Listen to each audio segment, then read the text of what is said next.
Well, I opted for the 1452 filter, and now I'm wondering whether or not I should have done that, because I noticed that the length was a little bit longer, and I figured that was no big deal because I did check and I figure I've got the clearance for the length. But what I didn't notice was that diameter, the OD, is a little bit bigger. Not this part where it seats, so it's going to seat perfectly fine, but just the overall OD, and the bracket is kind of close right here. So I'm not sure if it's going to fit or if it's going to...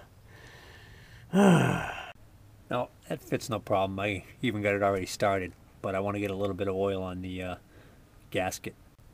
Well, I was going to pull the dipstick out to get a little bit of oil off of it to rub onto the gasket, and there's like just barely anything registering on this dipstick, so level was already low.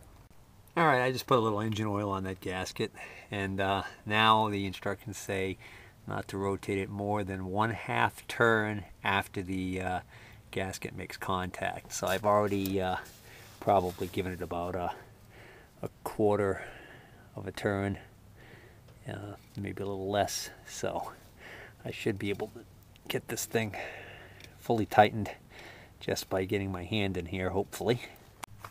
Alright, so this is square axis hole right here is where the torque converter, that's the torque converter right there.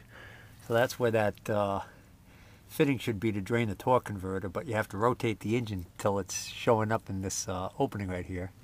And then this is the, oh, there's crap in there, but right here is the drain plug, the other drain plug for the transmission, for the reverser.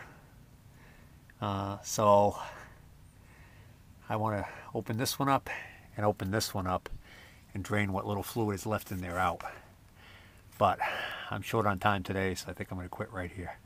Okay, I'm going to drain that transmission, or the Torque-O-Matic I should say, and I'm going to take that hex head out, and then probably wonder what the wire's for. What I'm going to do is I'm going to rig up a jumper so that I can lay on the ground under the tractor and bump the starter to see if I can't get that drain plug on the torque converter to line up with the access hole. Okay, jumper wire's hooked up. Just drop it down low. So now, here's my access hole, and I can bump the starter.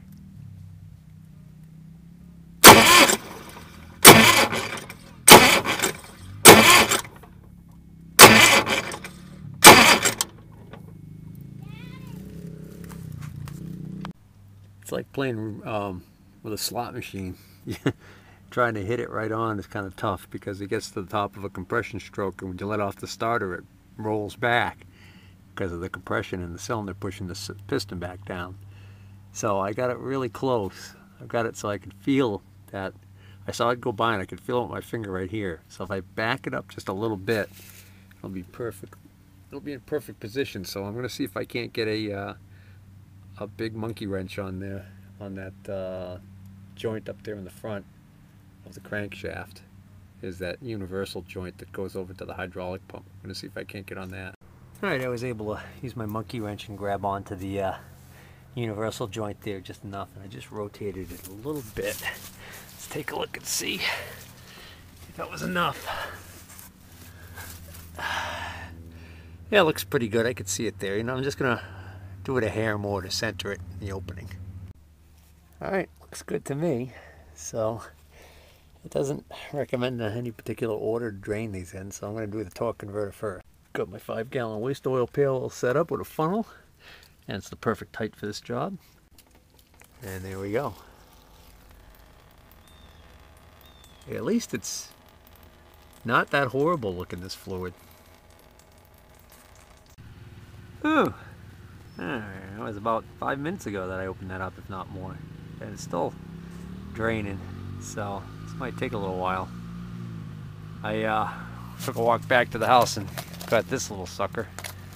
This is a little telescoping rod with a little magnet on the end because I accidentally dropped the drain bolt and it went into there. Well, while I'm waiting for my fluid to drain, I guess I'll talk about this alternator again. Learned a lot about alternators. A lot of the information I found was like how to convert a 3-wire alternator to a 1-wire setup. things like that, so that you can use, you know, newer alternator on the old system, that kind of thing. And basically this is a 3-wire alternator, so it's internally regulated. What you've got is you've got this big this terminal here, the big wire, which is usually marked BAT for battery. Okay, this is the main 12-volt feed. This is the power coming out of the alternator after it's rectified, 12 volts. Then you have 2 other wires. And typically what they do is, one of these wires is called the sensing wire. And what this wire normally is supposed to be routed to is this wire should go somewhere downstream in your system, like where your 12-volt supply is to run your lights and everything else. And what this wire does is this wire essentially senses how much output the alternator should be putting out to keep it regulating. So in this case here, this is a 3-wire. Get the sensing wire here. You've got this wire I'll talk about in a second, and then this wire here. Now what they've done here is they've routed this sensing wire directly to the battery terminal. So essentially they're sensing the output right at the alternator. And you can do that. The only drawback to that is there's a voltage drop in the wire between this connection here and where that wire goes up underneath the dashboard.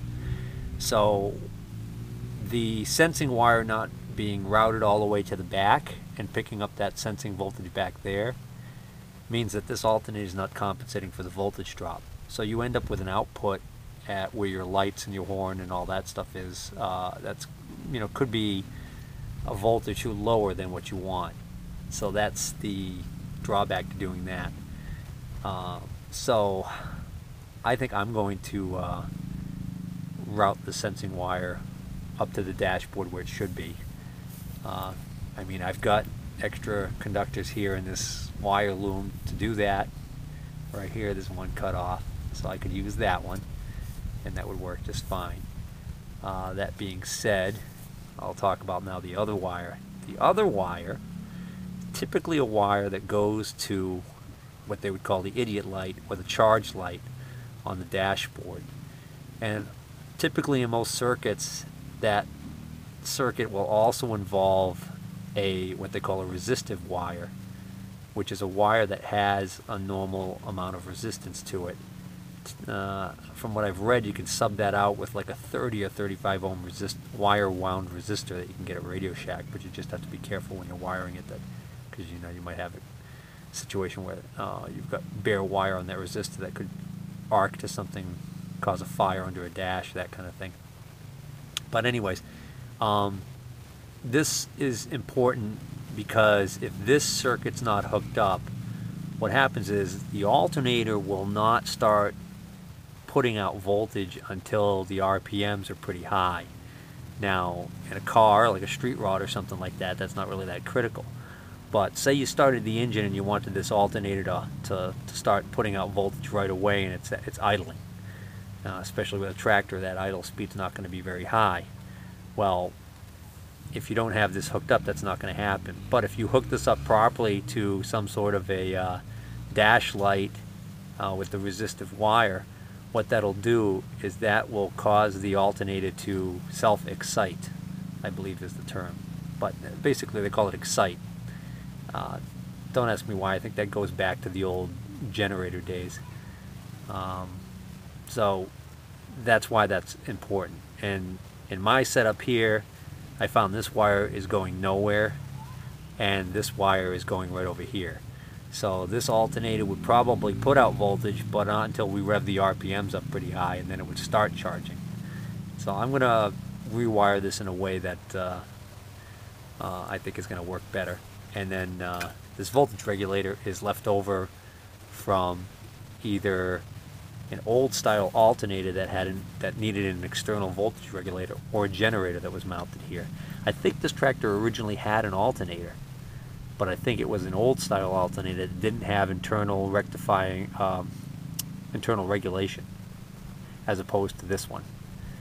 So that's pretty much it as far as how this alternator works.